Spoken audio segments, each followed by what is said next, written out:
Hello বন্ধুরা, আজকে আমরা আবারও হাজির হয়েছি নতুন একটা চাকরির বিজ্ঞপ্তি নিয়ে।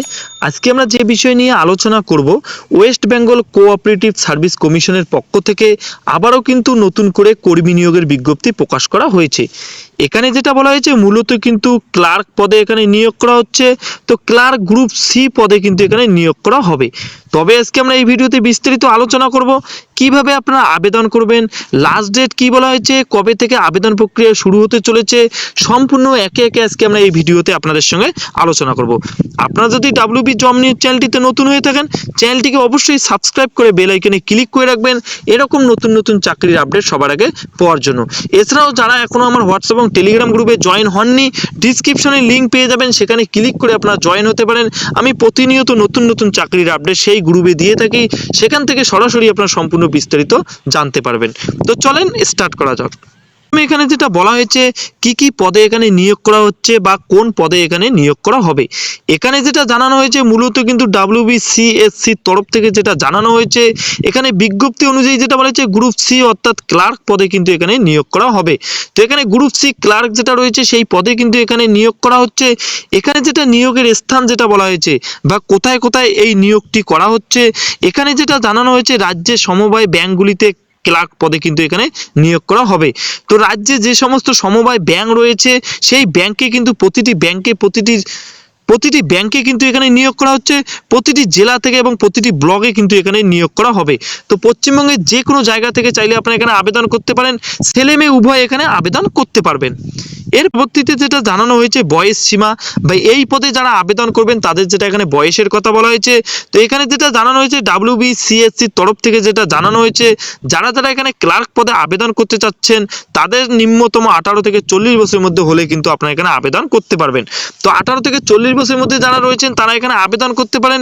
এছাড়াও যারা সংরক্ষিত শ্রেণীর জন্য আবেদন করবেন, যেমন বলা হয়েছে এসসি এসটি ওবিসি ক্যান্ডিডেট যারা রয়েছেন তারা কিন্তু সরকারি নিয়ম অনুযায়ী কিন্তু অতিরিক্ত বয়সের আপনারা এখানে ছাড় পেয়ে যাচ্ছেন। তো এখানে অতিরিক্ত বয়সের ছাড় যেটা বলা হয়েছে এসসি এসটি 5 বছর এবং ওবিসিরা কিন্তু এখানে 3 বছর বয়সের ছাড় আপনারা অতিরিক্ত পেয়ে যাচ্ছেন। এই পদে যারা আবেদন করবেন তাদের যেটা মাসিক বেতনের কথা বলা হয়েছে, এখানে যেটা জানানো হয়েছে প্রতি মাসে বেতন আপনাদের যেটা দেওয়া হচ্ছে 38,513 টাকা করে কিন্তু আপনাদের এখানে বেতনটা দিয়ে দেওয়া হবে। তো এখানে কিন্তু শুরুতে আপনারা 38,513 টাকা করে এখানে আপনারা বেতনটা পেয়ে যাচ্ছেন। পরবর্তী সময়ে কিন্তু ধীরে ধীরে আপনাদের সেটা বাড়তে থাকবে। পরবর্তীতে যেটা বলা হচ্ছে শিক্ষাগত যোগ্যতা। তো এই পদে যারা আবেদন করতে চাচ্ছেন বা যারা এই পদে আবেদন করতে চান তাদের এখানে যেটা শিক্ষাগত যোগ্যতা চাওয়া হয়েছে বা কি শিক্ষাগত যোগ্যতায় আপনারা এখানে আবেদন করতে পারবেন। তো এখানে যেটা জানানো হয়েছে ডাব্লিউবিসিএসসির তরফ থেকে যেটা জানানো হয়েছে, এখানে যারা যারা আবেদন করতে চাচ্ছেন তাদের শিক্ষাগত কিন্তু অবশ্যই আপনাদের কম্পিউটার জ্ঞান থাকতে হবে। তার সঙ্গে যেটা বলা হয়েছে যে কোনো শাখায় আপনাদের কিন্তু গ্র্যাজুয়েট পাস করে থাকতে হবে। তো এখানে কিন্তু আপনাদের যে কোনো শাখায় আপনার যে কোনো বিষয়ের উপর যদি গ্র্যাজুয়েট পাস করে থাকেন তাহলে কিন্তু আপনারা এখানে আবেদন করতে পারেন। তার সঙ্গে যেটা বলা হয়েছে আপনাদের কিন্তু কম্পিউটার জ্ঞান আপনাদের থাকা বাধ্যতামূলক। তো মিনিমাম কিন্তু আপনাদের একটা 6 মাসের কিন্তু এখানে একটা কম্পিউটার সার্টিফিকেট আপনাদের চাওয়া হয়েছে। 6 মাসের কিন্তু আপনাদের একটা কম্পিউটার সার্টিফিকেট আপনাদের দিতে হচ্ছে। পরবর্তীতে যেটা বলা হয়েছে আবেদনের পদ্ধতি বা কিভাবে আপনারা এখানে আবেদন করবেন। তো কিভাবে আপনারা আবেদন করবেন সেটা আমি সরাসরি আপনাদেরকে নিজের মোবাইল দিয়ে দেখিয়ে দেবো আপনারা কিভাবে নিজের মোবাইল দিয়ে আবেদন করবেন। তো আবেদন করার যেটা পদ্ধতি রয়েছে সেটা আমি আপনাদের সঙ্গে শেয়ার করব। তো প্রথমে যেটা বলা হয়েছে এখানে কিন্তু শুধুমাত্র অনলাইনের মাধ্যমে আপনারা আবেদন করতে পারবেন। তো এখানে কিন্তু অফলাইনে কোনো রকম প্রসেস আপনারা পাচ্ছেন না, সরাসরি কিন্তু অনলাইনের মাধ্যমে আপনাদেরকে আবেদন করতে হবে। তো অনলাইনে আবেদন করার জন্য যেটা বলা হয়েছে সবার প্রথমে আপনাদেরকে অফিসিয়াল ওয়েবসাইটে ভিজিট করতে হবে। আমি লিঙ্ক ডিসক্রিপশনে দিয়ে দেবো, সেখানে ক্লিক করে সরাসরি আপনারা অফিসিয়াল ওয়েবসাইটে ভিজিট করতে পারেন। সেখানে আপনাদের সবার প্রথমে অফিসিয়াল ওয়েবসাইটে ভিজিট করার পর যেহেতু প্রথমবার আপনারা ভিজিট করবেন তার জন্য কিন্তু সবার প্রথমে আপনাদেরকে রেজিস্টার সম্পূর্ণ করে নিতে হবে। তো কীভাবে আপনারা নিজের মোবাইল দিয়ে রেজিস্টার করবেন সেটা আমি আপনাদেরকে সরাসরি দেখিয়ে দেবো। তো সবার প্রথমে রেজিস্টার সম্পূর্ণ হয়ে যাওয়ার পর আপনাদের একটা আইডি পাসওয়ার্ড প্রোভাইড করা হবে। সেই আইডি পাসওয়ার্ড দিয়ে কিন্তু আপনাদের লগ ইন করে নিতে হবে। লগ ইন করার পর যেটা বলা হয়েছে অনলাইনে আবেদন করার জন্য যে সমস্ত জরুরি ডকুমেন্টস চাওয়া হবে বা যে সমস্ত জরুরি ডকুমেন্টস লাগবে সেই সম্পূর্ণ ডকুমেন্টস কিন্তু আপনাদের সঙ্গে রাখতে হবে। এরপর যেটা বলা হয়েছে আপনাদের যে আবেদনপত্রটি রয়েছে যে সমস্ত ডিটেলস বা যে সমস্ত তথ্য আপনাদের কাছে চাওয়া হবে সম্পূর্ণ তথ্য নির্ভুলভাবে কিন্তু আপনাদেরকে সম্পূর্ণ করে নিতে হবে। সম্পূর্ণ করে নেওয়ার পর যেটা বলা হয়েছে সবার প্রথমে আপনাদেরকে সম্পূর্ণ কমপ্লিট হয়ে যাওয়ার পর সবার শেষে আপনাদেরকে যাচাই করে নিতে হবে। যাচাই করার পর আপনাদের যেটা বলা হয়েছে আবেদনপত্রটি সবার শেষে সাবমিট বাটনে ক্লিক করলে কিন্তু আপনাদের আবেদন প্রক্রিয়া সম্পূর্ণ হয়ে যাবে। তো কিভাবে আপনারা আবেদন করবেন, কি প্রসেস রয়েছে সেটা আমি সরাসরি আপনাদেরকে নিজের মোবাইল দিয়ে দেখিয়ে দেবো। পরবর্তীতে যেটা বলা হয়েছে এখানে আবেদন করার জন্য কি কি জরুরি ডকুমেন্টস আপনাদের সঙ্গে রাখতে হবে। তো এখানে আপনাদের আবেদন করার জন্য কি কি ডকুমেন্টস আপনারা সঙ্গে রাখবেন বা কি কি ডকুমেন্টস আপনাদের স্ক্যান করে আপলোড করে দিতে হবে। এখানে যেটা বলা হয়েছে জরুরি ডকুমেন্টসের ক্ষেত্রে যেমন বলা হয়েছে 1 নম্বরে আপনারা দেখতে পাচ্ছেন মাধ্যমিকের এডমিট কার্ড বা বয়সের প্রমাণপত্র। তো আপনাদের যদি মাধ্যমিকের এডমিট কার্ড থেকে থাকে তো মাধ্যমিকের এডমিট কার্ড আপনারা চাইলে দিতে পারেন। এছাড়াও বয়সের প্রমাণপত্র হিসেবে আপনাদের যদি বার্থ সার্টিফিকেট বা জন্ম সার্টিফিকেট থেকে থাকে তো অবশ্যই আপনারা দিতে পারেন। শিক্ষাগত যোগ্যতার মার্কশিট কিংবা সার্টিফিকেট, তো আপনাদের যেটা শিক্ষাগত যোগ্যতা আপনারা দেবেন সেই শিক্ষাগত যোগ্যতার মার্কশিট অথবা সার্টিফিকেট আপনাদের কিন্তু সঙ্গে রাখতে হচ্ছে। পরবর্তীতে যেটা বলেছে পরিচয়পত্র আপনারা voter card, Aadhaar card, ration card, PAN card যে কোনো চাইলে কিন্তু আপনারা দিতে পারেন। জাতিগত সংশয়পত্র আপনারা যদি এসসি এসটি ওবিসি ক্যাটাগরিতে আবেদন করে থাকেন বা সংরক্ষিত শ্রেণীর জন্য যদি আবেদন করে থাকেন তাহলে কিন্তু আপনাদের সেই কাস্ট সার্টিফিকেট কিন্তু আপনাদের সঙ্গে রাখতে হবে। এর পরবর্তীতে যেটা বলেছে পাসপোর্ট সাইজের ফটো, তো আপনাদের একটা পাসপোর্ট সাইজের ফটো কিন্তু কালার ফটো কিন্তু আপনাদের সঙ্গে রাখতে হচ্ছে। এছাড়াও যেটা বলেছে সিগনেচার, তো নিজস্ব আপনাদের একটা সিগনেচার কিন্তু আপনাদের স্ক্যান করে জায়গা বিশেষে আপলোড করে দিতে হবে। সবার শেষে যেটা বলা হয়েছে থ্যাম্ব ইমপ্রেশন, তো আপনাদের যেটা আঙ্গুলের যে ফিঙ্গারপ্রিন্ট রয়েছে সেই ফিঙ্গারপ্রিন্ট কিন্তু আপনাদের জায়গা বিশেষে আপলোড করে দিতে হবে। এর পরবর্তীতে যেটা বলেছে নিয়োগের প্রক্রিয়া বা এখানে কিভাবে আপনাদের নিয়োগ করা হচ্ছে। এখানে যেটা জানানো হয়েছে বেশ কয়েকটি প্রক্রিয়ার মাধ্যমে কিন্তু এখানে আপনাদের নিয়োগ করা হবে। যেমন 1 নম্বরে সবার প্রথমে বলা হয়েছে অনলাইনে আপনাদের সবার প্রথমে পরীক্ষা নেওয়া হবে। 2 নম্বর যেটা বলা হয়েছে কম্পিউটার টেস্ট, 3 নম্বর যেটা বলা হয়েছে ইন্টারভিউ, 4 নম্বর যেটা বলা হয়েছে ডকুমেন্টস ভেরিফিকেশন, 5 নম্বর যেটা বলা হয়েছে ফাইনাল মেরিট লিস্ট। তো এখানে আপনারা দেখতে পাচ্ছেন মোট কিন্তু 5টি ধাপের মাধ্যমে কিন্তু আপনাদের নিয়োগ করা হচ্ছে। সবার প্রথমে আপনাদেরকে অনলাইনে পরীক্ষা নেওয়া হচ্ছে। তো আপনারা যদি পরীক্ষায় ভালো কোয়ালিফাই বা যদি আপনারা কোয়ালিফাই করে যান তাহলে কিন্তু আপনাদের পরবর্তীতে কম্পিউটার টেস্টে ডাকা হবে। তো আপনারা যদি কম্পিউটার টেস্টেও যদি উত্তীর্ণ হতে পারেন পরবর্তীতে ইন্টারভিউ কমপ্লিট হয়ে যাওয়ার পর আপনাদের ডকুমেন্টস ভেরিফিকেশন এবং ফাইনাল মেরিট লিস্ট। তো আপনারা অবশ্যই প্রসেসটা একবার আপনারা দেখে নিতে পারেন কি কি প্রসেস এখানে নিয়োগ করা হচ্ছে। পরবর্তীতে যেটা বলেছে আবেদন মূল্য বা এখানে আবেদন করার জন্য কত টাকা আপনাদের আবেদন মূল্য ধার্য করা হয়েছে। এখানে যেটা বলা হয়েছে সাধারণ ও ওবিসি শ্রেণী যারা রয়েছেন, যারা সাধারণ এবং ওবিসি শ্রেণীর জন্য আবেদন করবেন তাদের যেটা বলা হয়েছে আবেদন মূল্য কিন্তু 650 টাকা করে ধার্য করা হয়েছে। এখানে যেটা বলা হয়েছে 400 টাকা আপনাদের আবেদন মূল্য এবং আবেদন ফি যেটা বলা হয়েছে সঙ্গে কিন্তু আপনাদের 250 টাকা কিন্তু প্রসেসিং ফি আপনাদের দিতে হচ্ছে।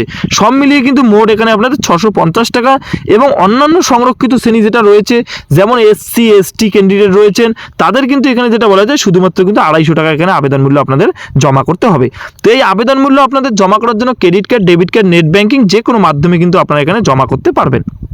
এখানে যেটা আবেদনের তারিখ বিষয়ে যেটা বলা হয়েছে তো 11 মার্চ থেকে কিন্তু অলরেডি আবেদন শুরু হয়ে গেছে। তো অলরেডি কিন্তু আবেদন শুরু হয়ে গেছে, যারা এখনো আবেদন করেননি তারা কিন্তু এখানে অবশ্যই আবেদন করে নিতে পারেন। এখানে কিন্তু আপনারা আবেদন করতে পারেন 10 এপ্রিল পর্যন্ত। তো এখানে আপনারা 11 মার্চ থেকে 10 এপ্রিল পর্যন্ত এখানে কিন্তু আপনারা আবেদন করার সময়টা পেয়ে যাচ্ছেন। এর পরবর্তীতে আপনারা কিভাবে আবেদন করবেন, তো আবেদন করার জন্য সবার প্রথমে আপনাদেরকে অফিসিয়াল ওয়েবসাইটে ভিজিট করতে হবে। আমি লিঙ্ক ডিসক্রিপশনে দিয়ে দেবো, সেখানে ক্লিক করে সরাসরি আপনারা এই পেজে আসতে পারবেন। তো এখানে সবার প্রথমে ভিজিট করার পর এখানে আপনারা সবার প্রথমে দেখতে পাচ্ছেন রেজিস্ট্রেশন অথবা লগ ইন বলে একটা অপশান রয়েছে। তো এখানে ক্লিক করে কিন্তু আপনাদের এখানে আবেদন করে নিতে পারেন। এছাড়াও যদি আপনারা নোটিফিকেশনটি ডাউনলোড করে নিতে চান তো এখানে আপনারা দেখতে পাচ্ছেন সবার উপরে এখানে আপনারা নোটিফিকেশনটা পেয়ে যাবেন। তো এখান থেকে ক্লিক করে কিন্তু আপনারা সরাসরি অফিসিয়াল নোটিফিকেশনটি ডাউনলোড করে নিয়ে দেখতে পারেন। তো অফিসিয়াল নোটিফিকেশনটি পাওয়ার জন্য আমার হোয়াটসঅ্যাপ এবং টেলিগ্রাম গ্রুপে আপনারা জয়েন হতে পারেন। ডিসক্রিপশনে লিঙ্ক দেওয়া রয়েছে, সেখানে ক্লিক করে সরাসরি আপনারা হোয়াটসঅ্যাপ এবং টেলিগ্রাম গ্রুপে জয়েন হতে পারেন। তো এখানে আপনারা কীভাবে রেজিস্টার করবেন সেই প্রসেস নিয়ে আমরা একটু আলোচনা করব। তো সবার প্রথমে রেজিস্ট্রেশন অপশানে ক্লিক করার পর যেটা বলা হয়েছে এখানে আপনারা দেখতে পাচ্ছেন অ্যাপ্লিকেশন লগ ইন। তো এখানে যেটা বলা হয়েছে এখানে সবার প্রথমে আপনারা যে পদে আবেদন করবেন সেই পদের কিন্তু এখানে বিস্তারিত দেওয়া রয়েছে। তো নিউ রেজিস্ট্রেশনের ক্ষেত্রে যেটা বলা হয়েছে এখানে আপনারা দেখতে পাচ্ছেন নিউ রেজিস্ট্রেশন। তো নিউ রেজিস্ট্রেশনের ক্ষেত্রে যেটা বলা হয়েছে অ্যাপ্লাই নাও অপশানে ক্লিক করে কিন্তু আপনাদের আবেদন শুরু করতে হবে। তো অ্যাপ্লাই নাও ক্লিক করার পর সবার নিচের দিকে আপনারা দেখতে পাচ্ছেন প্রসিড বলে একটা অপশান রয়েছে। তো এই প্রসিড অপশানে আপনাদেরকে ক্লিক করে দিতে হবে। ক্লিক করার পর এখানে আপনারা দেখতে পাচ্ছেন স্টেপ ফর অনলাইন রেজিস্ট্রেশন, কীভাবে আপনারা অনলাইনে রেজিস্ট্রেশন করবেন সম্পূর্ণটা স্টেপ বাই স্টেপ দেওয়া রয়েছে। তো আপনারা চাইলে অবশ্যই একবার দেখে নিতে পারেন।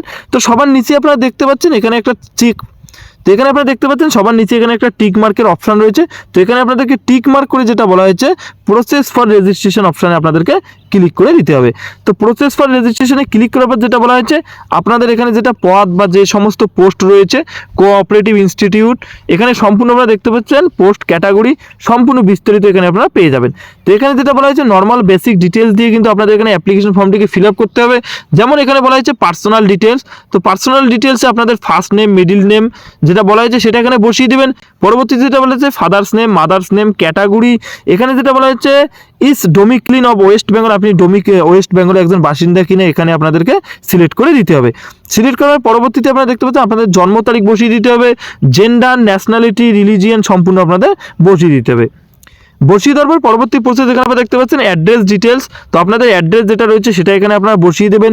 বসিয়ে দেওয়ার পর পরবর্তীতে আপনাদের কন্ট্যাক্ট ডিটেলস, তো আপনাদের যেটা কন্ট্যাক্ট ডিটেলস রয়েছে সেই কন্ট্যাক্ট ডিটেলস আপনাদের এখানে বসিয়ে দিতে হবে। সম্পূর্ণ বসিয়ে দেওয়ার পর এখানে আপনারা দেখতে পাচ্ছেন এখানে একটা ক্যাপচা কোড আপনারা পেয়ে যাবেন, সেই ক্যাপচা কোডটা আপনাদের দেখে দেখে এখানে বসিয়ে দিতে হবে। বসিয়ে দেওয়ার পর এখানে একটা টিক মার্ক করা একটা অপশন পেয়ে যাবেন, এখানে আপনারা চেক মার্ক করে দিয়ে সবার নিচে আপনার রেজিস্ট্রেশন বলে একটা অপশন পেয়ে যাবেন, রেজিস্ট্রেশন অপশন আপনাদের ক্লিক করে দিতে হবে। তো রেজিস্ট্রেশন অপশনে ক্লিক করার পর আপনাদের রেজিস্ট্রেশন প্রসেস সম্পূর্ণ হয়ে যাবে। রেজিস্ট্রেশন প্রসেস সম্পূর্ণ হয়ে যাওয়ার পর আপনাদের যে রেজিস্ট্রেশন নম্বর ওখানে প্রোভাইড করা হবে সেই রেজিস্ট্রেশন নম্বর এবং পাসওয়ার্ড আপনাদের একটা SMS এর মাধ্যমে রিসিভ হবে, সেই পাসওয়ার্ড এখানে বসিয়ে দেবেন। বসিয়ে দেওয়ার পর আপনাদের যেটা ক্যাপচা কোড রয়েছে সেই ক্যাপচা কোডটা দেখে দেখে এখানে বসিয়ে দিয়ে সেদিকে আপনারা সাইন ইন বলে একটা অপশন পেয়ে যাবেন, এই সাইন ইনে ক্লিক করে দিলে কিন্তু আপনাদের আবেদন প্রক্রিয়া শুরু হয়ে যাবে। তো পরবর্তী সময় আপনাদের বেশ কিছু ডিটেলস দেওয়া হবে, সেই বেশ কিছু ডিটেলস দিয়ে কিন্তু আপনাদের অ্যাপ্লিকেশন ফর্মটিকে সম্পূর্ণ করে নিতে হবে।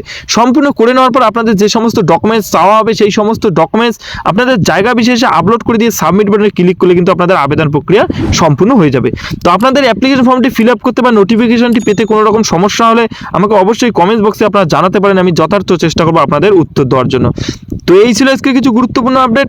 দেখা হচ্ছে পরবর্তী একটা নতুন চাকরির খবরে, ততক্ষণের জন্য ভালো থাকবেন সুস্থ থাকবেন, ধন্যবাদ।